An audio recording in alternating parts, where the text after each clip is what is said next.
Dear student, मैं Ram Kumar Sharma, associate professor, government MSA college Bharatpur. मैं आपको केमिस्ट्री का सेकंड पेपर अर्थात ऑर्गेनिक केमिस्ट्री पढ़ाऊंगा और इस पेपर की फर्स्ट यूनिट है परावैंगनी एवं दृश्य स्पेक्ट्रोस्कोपी। तो इसमें सबसे पहले हम स्पेक्ट्रोस्कोपी क्या है इसके बारे में बात करते हैं।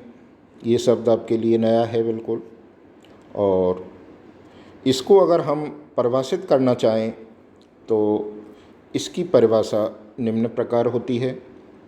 विज्ञान की वह शाखा जिसमें पदार्थ और विद्युत चुम्बकीय विकिरणों की अंतर्क्रिया से प्राप्त स्पेक्ट्रम का अध्ययन और विश्लेषण करके यौगिकों की संरचना का निर्धारण किया जाता है, स्पेक्ट्रोस्कोपी कहलाती है।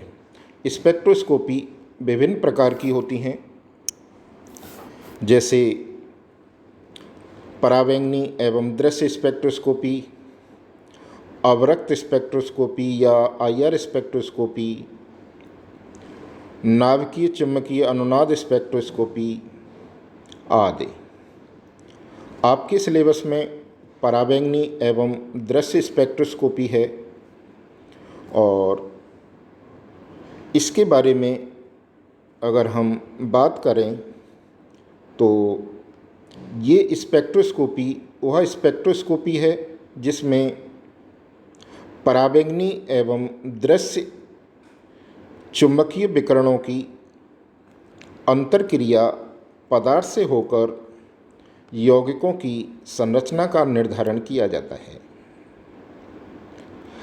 इसमें सबसे पहले हम विद्युत चुम्बकीय विकिरणों के बारे में बात करते हैं, और ये विकिरण सूर्य से निकलने वाले वे विकिरण होते हैं जिनमें विद्युत क्षेत्र और चुम्बकीय क्षेत्र संबद्ध होते हैं। ये दोनों क्षेत्र संचरण की दिशा के तथा परस्पर एक दूसरे के लंबवत होते हैं। इन विकिरणों की ऊर्जा को निम्नलिखित सूत्र के द्वारा हम व्यक्त कर सकते हैं, और इसके लिए जो सूत्र है वो है E=h²। यहाँ h प्लांक स्थिरांक है और न्यू इन विद्युत चुम्बकीय विकिरणों की आवृत्ति है। लेकिन हम जानते हैं कि न्यू बराबर c/λ होता है, जहाँ c प्रकाश का वेग है और लैम्डा विद्युत चुम्बकीय विकिरणों की तरंगदैर्घ्य है। यदि हम उपरोक्त सूत्र में न्यू के स्थान पर c/λ रख दें तो हमें जो सूत्र प्राप्त होता है वो है E=hc/λ। इस सूत्र से स्पष्ट है कि इसमें h और c दोनों स्थिरांक हैं। h प्लांक स्थिरांक है और c प्रकाश का वेग है, और इन दोनों के ही मान स्थिर होते हैं, इसलिए इनको हम स्थिरांक कह देते हैं। इस सूत्र के आधार पर देखा जाए तो हम ये पाते हैं कि E अनुक्रमानुपाती 1/λ, अर्थात विद्युत चुम्बकीय विकिरणों की ऊर्जा उन विकिरणों की तरंगदैर्घ्य के तो व्युत्क्रमानुपाती होती है और आवृत्ति के समानुपाती होती है।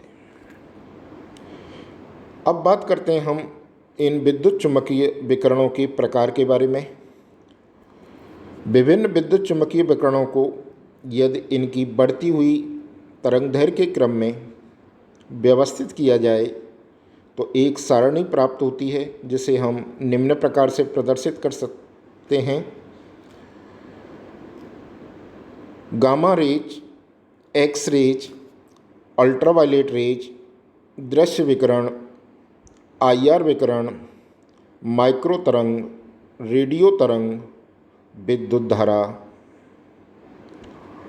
ये क्रम तरंगदैर्घ्य का बढ़ता हुआ क्रम है और ऊर्जा का तथा आवृत्ति का घटता हुआ क्रम है। जैसा कि मैंने आपको पहले बताया, पराबैंगनी एवं दृश्य स्पेक्ट्रोस्कोपी में पदार्थ की अंतर्क्रिया इन विकिरणों के साथ होती है और जिससे प्राप्त स्पेक्ट्रम का अध्ययन करके विभिन्न यौगिकों की संरचना का निर्धारण किया जाता है। इसी स्पेक्ट्रोस्कोपी को हम पराबैंगनी एवं दृश्य स्पेक्ट्रोस्कोपी कह देते हैं। अब बात करते हैं आपसे पराबैंगनी और दृश्य क्षेत्र की तरंगदैर्घ्य की परास के बारे में। यदि हम विभिन्न विद्युत चुम्बकीय विकिरणों की तरंगदैर्घ्य की परास देखें तो हम ये पाते हैं कि पराबैंगनी क्षेत्र की तरंगदैर्घ्य की परास 200 से 400 नैनोमीटर के मध्य होती है।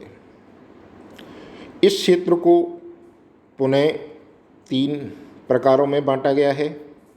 नंबर 1 दूरस्थ पराबैंगनी क्षेत्र या निर्वात पराबैंगनी क्षेत्र, और इंग्लिश में इसे फार अल्ट्रावायलेट रीजन कहते हैं।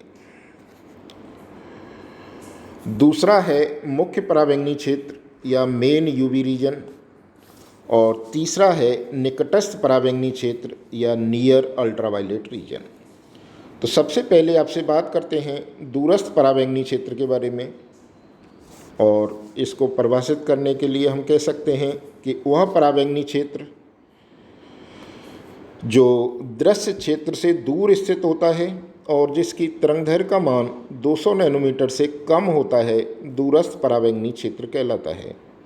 इसी क्षेत्र को हम निर्वात पराबैंगनी क्षेत्र या फार अल्ट्रावायलेट रीजन भी कह देते हैं। दूसरा है मुख्य पराबैंगनी क्षेत्र, विद्युत चुम्बकीय विकिरणों का वह क्षेत्र जिसकी तरंगदैर्घ्य की परास 200 से 400 नैनोमीटर के मध्य होती है, मुख्य पराबैंगनी क्षेत्र कहलाता है। अधिकांश कार्बनिक यौगिक इसी क्षेत्र में अवशोषण करते हैं, इसीलिए इस क्षेत्र को मुख्य पराबैंगनी क्षेत्र कहते हैं। और तीसरा क्षेत्र है निकटस्थ पराबैंगनी क्षेत्र। यह दृश्य क्षेत्र के निकट स्थित होता है, इसलिए इसको निकटस्थ पराबैंगनी क्षेत्र या नियर अल्ट्रावायलेट रीजन कहते हैं। इसकी तरंगदैर्घ्य की परास 400 नैनोमीटर के आसपास होती है, अर्थात 400 नैनोमीटर से थोड़ा सा अधिक या कम होती है। इसी स्पेक्ट्रोस्कोपी का दूसरे विद्युत चुम्बकीय विकिरण है दृश्य विद्युत चुम्बकीय विकिरण